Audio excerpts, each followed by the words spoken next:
जय हिंद दोस्तों। आज जो द हिंदू में एडिटोरियल आया है वो इंडिया और अफगानिस्तान की पॉलिसी के अकॉर्डिंग आया है। ठीक है, इसको हम इसका हेडिंग देखते हैं, ये है कि engage the Taliban but don't recognise them. इसका मतलब है कि इंडिया को तालिबान के साथ अपना कम्युनिकेशन तो रखना चाहिए, लेकिन उन्हें कभी रिकॉग्नाइज नहीं करना चाहिए। या रिकॉग्निशन का मतलब होता है कि तालिबान गवर्नमेंट को मानना नहीं चाहिए कि हाँ कि तालिबान गवर्नमेंट एक सही गवर्नमेंट है और वो अफगानिस्तान को रूल करी। ठीक है, इसके क्या प्रोज एंड कॉन्स उसको हम डिटेल पढ़ते हैं हम इसके अंदर आर्टिकल में। पहले बैकग्राउंड देखते हैं थोड़ा सा कि 2021 में क्या हुआ कि अफ़गानिस्तान में तालिबान ने रूल करना स्टार्ट कर दिया था। वहाँ पे क्या था अभी तक कि यूएस ने अफ़गानिस्तान के अंदर अपनी आर्मी को भेज रखा था ताकि वहाँ पे ह्यूमैनिटेरियन एड मिल सके। उनका ये स्टैंड था यूएस का। और 2021 में जब ट्रंप आए उन्होंने क्या किया कि तालिबान से यूएस गवर्नमेंट को, यूएस की आर्मी को हटा लेते हैं वहाँ से। और तब से ही वहाँ पे तालिबान ही रूल कर रही है। ठीक है ना, वही रूलिंग गवर्नमेंट है अभी पूरा तालिबान के अंदर में। और अब इशू क्या हो रहा है कि अब पाकिस्तान और तालिबान के अंदर जो रिलेशंस है ना, देखो अगर हम मैप देखेंगे इंडिया का तो कुछ इस तरह का है। यहाँ पे पाकिस्तान आता है एंड देन यहाँ पे अफगानिस्तान आता है। ठीक है, तो पाकिस्तान और अफगानिस्तान में पहले रिलेशन अच्छे थे, लेकिन अब उन दोनों के रिलेशन भी काफ़ी बिगड़ रहे हैं। इसका रीज़न क्या होगा? टेररिज्म रीज़न होता है। ठीक है, अफगानिस्तान में कुछ भी अटैक होता है तो वो कहता है कि पाकिस्तान पर ब्लेम करता है, पाकिस्तान पर कोई अटैक होता है तो वो अफगानिस्तान पर ब्लेम करता है, तो उनके रिलेशन काफ़ी यहाँ पे ख़राब हो रहे हैं। तो यहाँ पे एक तरह का वैक्यूम बन रहा है। ठीक है ना, पहले अफगानिस्तान पाकिस्तान पे डिपेंडेंट था, लेकिन चूंकि अब उनके रिलेशन ख़राब हो गए तो अफगानिस्तान भी सोच रहा है कि यार हम इंडिया से वापस अपना रिलेशन को बेटर कर सके ताकि उनका कम्युनिकेशन वापस बन सके। ठीक है, और इसी हिसाब से तालिबान के जो फॉरेन मिनिस्टर थे वो उन्होंने इंडिया पे उसको विजिट भी किया था। और इंडिया ने इसके रिटर्न में क्या किया कि जो काबुल मिशन था हमारा, उसको हमने एम्बेसी लेवल तक अपग्रेड किया। इसका मतलब क्या होता है कि जैसे कि जब 2021 में ना तालिबान ने रूल करना स्टार्ट कर दिया 2021 में, तब वहाँ पर इंडिया के कुछ ना कुछ तो जब जब अफ़गानिस्तान के अंदर में यूएस रूल कर रही थी, यूएस की आर्मी रूल कर रही थी, और जैसे ही रूल हटा तो तालिबान आ गई। लेकिन तब भी कुछ इंडिया की वहाँ पे पॉपुलेशन तो रहती थी, और इंडिया की पॉपुलेशन को हेल्प करने के लिए इंडिया ने क्या कर रखा था, काबुल मिशन भेज रखा था। ठीक है ना, और उसको अब काबुल मिशन का नाम चेंज करके क्या कहा है, इसको एम्बेसी लेवल कर दिया। मतलब कि अब इंडिया के जो आईएफएस ऑफिसर होते हैं, इंडियन फॉरेन सर्विसेज के ऑफिसर होते हैं, वो भी अब तालिबान के अंदर जाकर रूल करेंगे। मतलब कि वहाँ पे अपनी एम्बेसी को चलाएंगे वगैरह, और इंडिया के जो इंटरेस्ट उसको हेल्प करने की कोशिश करेंगे। ठीक है, और इंडिया को एंगेज क्यों करना चाहिए, उसके 3 गोल है। ठीक है ना, इंडिया के एक्चुअली में 3 गोल है अफगानिस्तान में। पहला जो गोल है वो है कि अपने इन्वेस्टमेंट को प्रोटेक्ट करना। इन्वेस्ट को प्रोटेक्शन का मतलब क्या होगा यहाँ पे कि 2021 तक, 2001 से 2021 तक करीबन यहाँ पे 20 ईयर्स तक इंडिया ने क्या किया कि 3 बिलियन के प्रोजेक्ट्स बनाए वहाँ पे। जैसे वहाँ पे रोड्स बनाए, स्कूल्स वगैरह, हॉस्पिटल, डैम, बाकी पार्लियामेंट भी इवन इंडिया ने ही बनाई थी। ठीक है ना, और इंडिया चाहता है कि ये सारी वहाँ की पब्लिक को हेल्प मिले। ठीक है, तो वो अपने इस 3 बिलियन के जो 3 बिलियन का प्रोजेक्ट था उसको प्रोटेक्ट करना चाहती है इंडिया। ये उसका पहला गोल है अफगानिस्तान में। सेकंड क्या होगा कि एंटी इंडिया टेररिज्म को रोकना। इसका क्या मतलब होता है कि देखो जैसे कि ये ना अफगानिस्तान में बहुत सारे टेररिज्म ग्रुप है, जैसे कि जैश ए मोहम्मद हो गया, लश्कर ए तैयबा हो गया।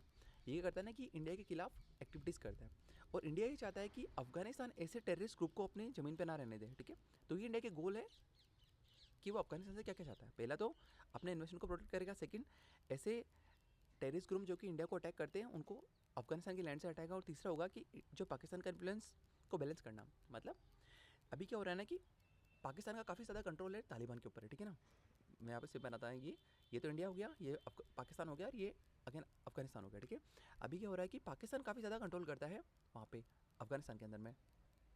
पर चूंकि इन दोनों के बीच में अभी एक तरह का कॉन्फ्लिक्ट चल रहा है, तो पाकिस्तान का इन्फ्लुएंस कम हो रहा है, तो यहाँ पे एक वैक्यूम बन रहा है। तो इंडिया चाहता है कि इस वैक्यूम को फिल कर दे। ठीक है ना, ताकि वो अपनी रीजनल स्टेबिलिटी को, रीजनल सिक्योरिटी को काफ़ी बढ़ा सके इंडिया। ठीक है, तीनों पॉइंट समझ में आ गए मैं। तो इंडिया का स्टैंड क्या होगा यहाँ पे, इंडिया का क्या स्टैंड है यहाँ पे, एंगेज करना है पर रिकॉग्नाइज नहीं करना है हमें तालिबान को। ठीक है ना, मतलब कि तालिबान के साथ एंगेजमेंट करनी है, हमें कम्युनिकेशन बढ़ाना, लेकिन उसको कभी रिकॉग्नाइज नहीं करना है। रिकॉग्निशन का मतलब कि उसे कभी हमने मानना नहीं है ग्लोबल लेवल पे कि हाँ कि तालिबान एक प्रॉपर गवर्नमेंट है। ठीक है, अब सेकेंड आ रहा है कि कुछ कंट्रीज़ है ना वो रिकॉग्नाइज कर रही है तालिबान को, और उनके नज़दीक भी आ रही है। नज़दीक का मतलब अपना कम्युनिकेशन लेवल काफ़ी बढ़ा रही है और अपने डिप्लोमेटिक रिलेशन में काफ़ी बेटर कर रही है बहुत सारी कंट्री ऐसा। और ऐसा क्यों हो रहा है और कौन कौन सी कंट्रीज़ को हम थोड़ा यहाँ पे देखने की कोशिश करते हैं। ठीक है ना, कि क्यों कंट्रीज़ रिकॉग्नाइज कर रही है तालिबान को। पहला जो पॉइंट कब होगा कि तालिबान अब स्टेबल बन रहा है। ठीक है, पहले 1990s में क्या था कि तब 1990s में भी तालिबान का रूल था अफगानिस्तान में, लेकिन वहाँ पे क्या होता था कि काफ़ी ज़्यादा मर्डर वगैरह और रोड्स पे ही गन फायर वगैरह बहुत ज़्यादा ही होने लग जाती थी। लेकिन अब जो 2021 के बाद जो तालिबान आया ना वो थोड़ा सा स्टेबल हो रहा है। ठीक है ना, इसलिए कंट्री सब रिकॉग्नाइज भी करी इसको। दूसरा कि पहले क्या होता था कि पहले यूएस या फिर रशिया ये क्या करता था कि ये पूरा हेल्प करता था तालिबान को। ठीक है ना, कैसे हेल्प करता था, पैसों में, आर्मी में, गन्स में, उन सबको हेल्प करता था। लेकिन अब ऐसा कुछ नहीं हो रहा है, अब तालिबान अपने सेल्फ चल रहा है।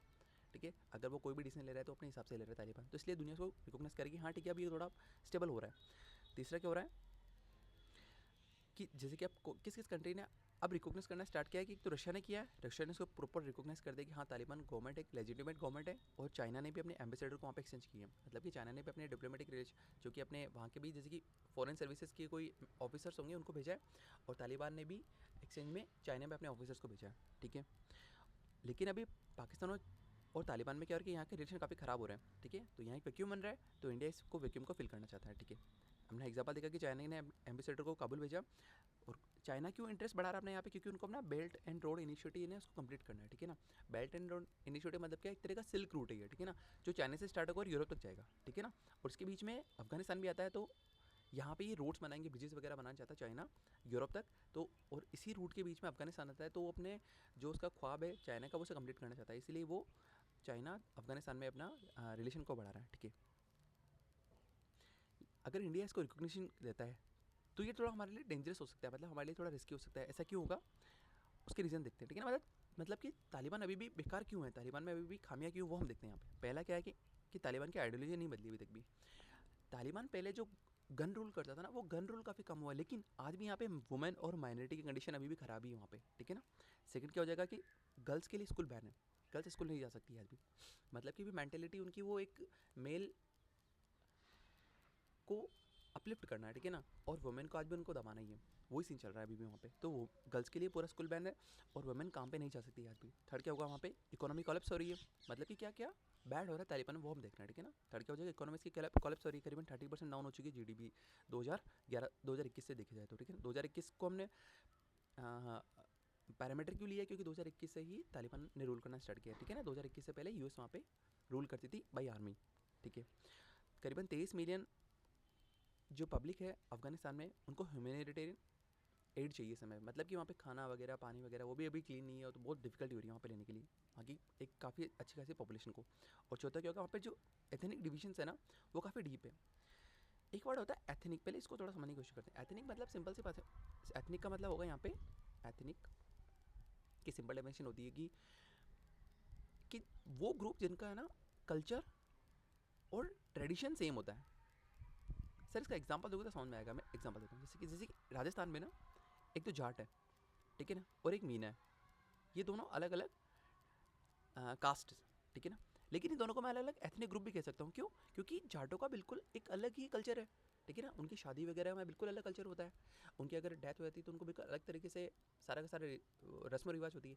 और मीना में बिल्कुल अलग होती है, ठीक है ना। तो इन दोनों के कल्चर्स बिल्कुल अलग है, दोनों का ट्रेडिशन बिल्कुल अलग है, तो ये दोनों अलग अलग एथनिक ग्रुप है। उसी तरह से तालिबान में भी काफ़ी सारे एथनिक ग्रुप बने हुए हैं, जैसे कि पाश्तून, जिसकी पॉपुलेशन करीबन 40% से ज़्यादा है, मतलब कि ये मेजोरिटी वहाँ पे पाश्तून्स। और ताजिक, हज़ारा, उज्बेक, ये सारे वहाँ पे माइनॉरिटीज़ ग्रुप आते हैं, ठीक है ना। तो इन दोनों में काफ़ी डिफरेंसेस है, ये दोनों भी आपस में लड़ते रहते हैं, ठीक है ना। मतलब तालिबान में क्या क्या इशू हो रहा है, पहले तो कि वहाँ पे वुमेन की दिक्कत हो रही है, माइनॉरिटीज़ में दिक्कत है, मतलब इन दोनों को राइट्स नहीं मिल रहे हैं। गर्ल्स के लिए स्कूल बैन है, वुमेन काम पे नहीं जा सकती। देखो 50% अगर वुमेन काम पे नहीं जा सकती ना, अगर वहाँ पे हम 100% पॉपुलेशन को मानते हैं, तो 50% तो वर्क फोर्स ही नहीं है, मतलब कि वुमेन जो काम ही नहीं कर रही है, मतलब 50% तो जीडीपी ऑलरेडी डाउन हो चुकी है।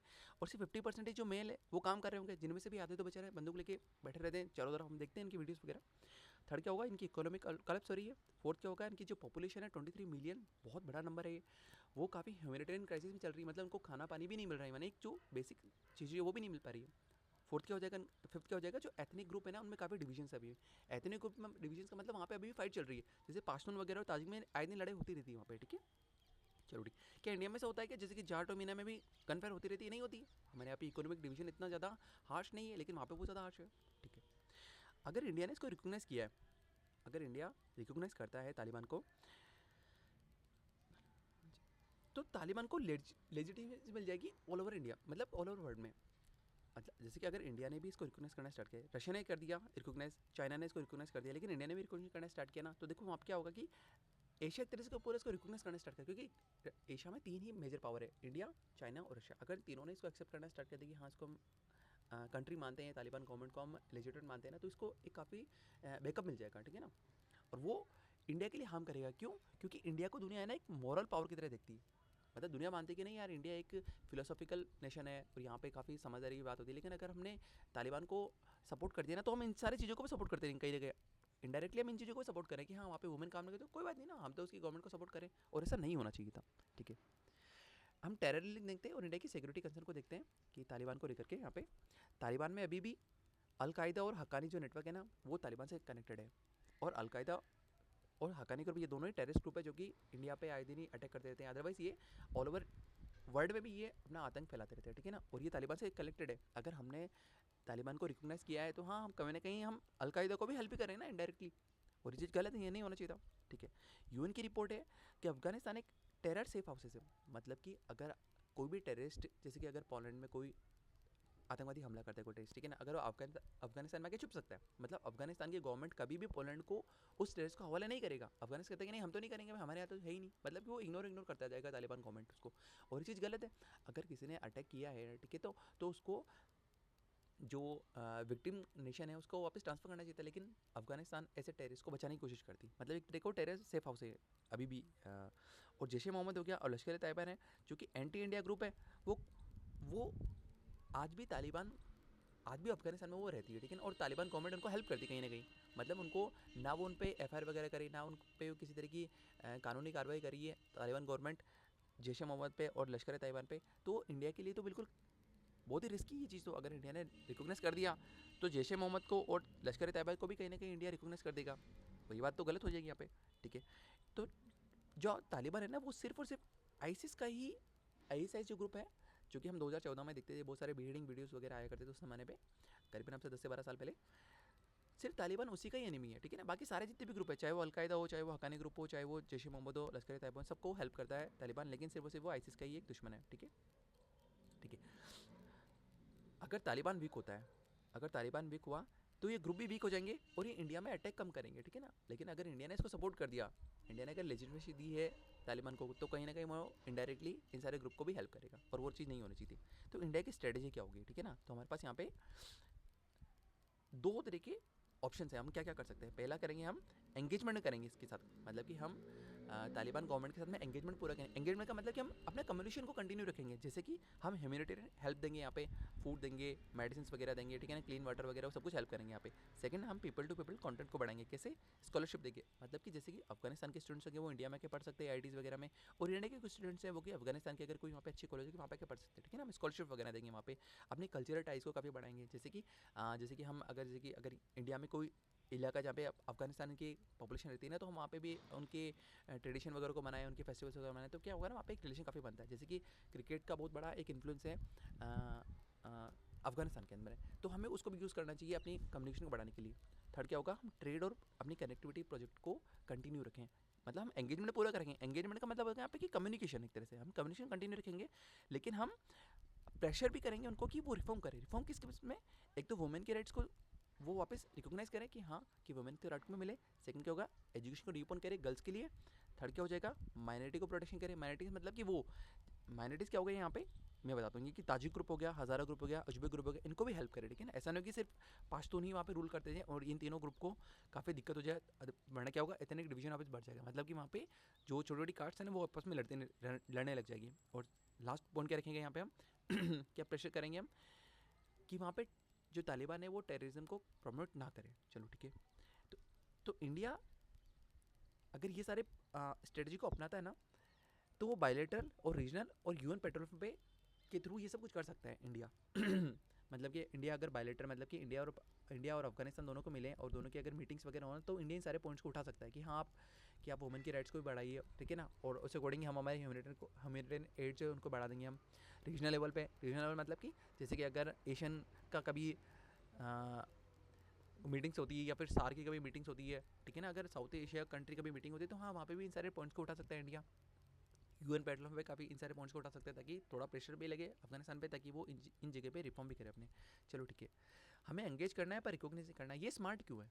मतलब कि हमें एंगेज मतलब कम्युनिकेशन तो कंटिन्यू रखना है, हमें हेल्प भी करनी है, उनकी ह्यूमैनिटेरियन हेल्प करनी है, हमें स्कॉलरशिप वगैरह देनी है, सब कुछ करना है, लेकिन हमें रिकॉग्नाइज कभी नहीं करना है। तो ये स्मार्ट क्यों है वो हम देखते हैं यहाँ पे।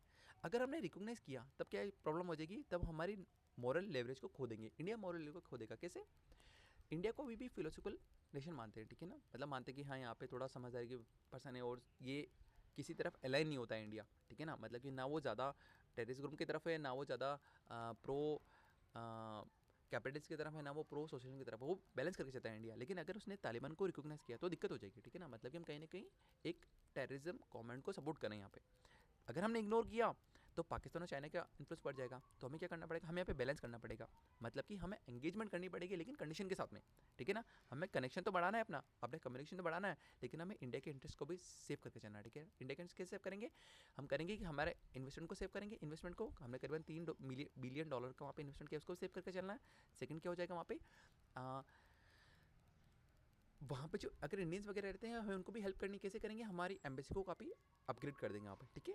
चलो ठीक है, और एंगेजमेंट करना, एंगेजमेंट से कनेक्शन बनेगा और रिकॉग्निशन से कमिटमेंट बन जाएगा, ठीक है ना। अगर हमने एंगेजमेंट किया है वहाँ पे, मतलब कि हमारी कम्युनिटी को बढ़ा रहे हैं, लेकिन हमने अगर उनको रिकॉग्नाइज कर दिया, हमने मान लिया कि नहीं कि तालिबान गवर्नमेंट एक सही गवर्नमेंट है, तो हमारे कमिटमेंट ही हो गया। अगर अगर यूएन नेशन पे अगर बात आएगी तो जो हमारे एंटी नेशंस होंगे यूएन में जाके, तो वो तो ये कहेंगे ना कि हाँ नहीं इंडिया ने तो एक टेररिज्म गवर्नमेंट को एक्सेप्ट कर लिया है, तो ये तो हमारे लिए एक तरह के हमारा मॉरल लेवल से वहाँ पे खत्म हो जाएगा, ठीक है ना। चलो ठीक है, हमारे की टेक अवे क्या होगा यहाँ पे, मतलब कि हमने क्या इस चीज़ से सीखा है कि इंडिया का स्टेंस क्या होना चाहिए कि हाँ हमें एंगेजमेंट तो करनी है लेकिन हमें रिकॉग्नाइज कभी नहीं करना है। रिकॉग्नाइज मतलब कि हमें तालिबान गवर्नमेंट कभी नहीं माना कि वो वहाँ पे रूल करती है, लेकिन हमें सिर से कभी नहीं माना, लेकिन हमें एंगेजमेंट पूरी करनी है, मतलब कम्युनिकेशन करना है, हमें हेल्प करनी है, ह्यूमैनिटेरियन एड करनी है, सब कुछ करना है वहाँ पे, अपने अपने जो इन्वेस्टमेंट है उसको भी सेव करके चलना है वहाँ पे, ठीक है। और ये पॉलिसी एक रियलिस्टिक डिप्लोमेसी, हाँ ठीक है, हम मान भी सकते हैं कि ये एक इस तरह की ये एक प्रैक्टिकल डिप्लोमेसी, ठीक है ना, मतलब इस तरह से करना चाहिए हमें। अगर रिकॉग्नाइज किया तो हमारा भी हमारे भी कहीं ना कहीं हमारे पे भी एक दाग लग जाएगा, ठीक है। और जो अफगानिस्तान में वो पीस जब आ पाएगा जब वहाँ पे एक इंक्लूजन हो, इंक्लूजन मतलब कि वुमेन वगैरह को भी राइट्स मिले, उनकी एजुकेशन वापस मिले और उनको भी वर्क करने का काम मिले, मतलब वो भी वर्क कर सके, वहाँ पे एजुकेशन वापस रिफॉर्म हो, तभी वहाँ पे पीस आ सकता है। थर्ड क्या होगा, वहाँ की इकोनॉमी रिवाइव होगा, क्यों, क्योंकि वहाँ पे 30% डाउन हो चुकी है जीडीपी आज के टाइम पे 2021 को लेकर के। Thank you.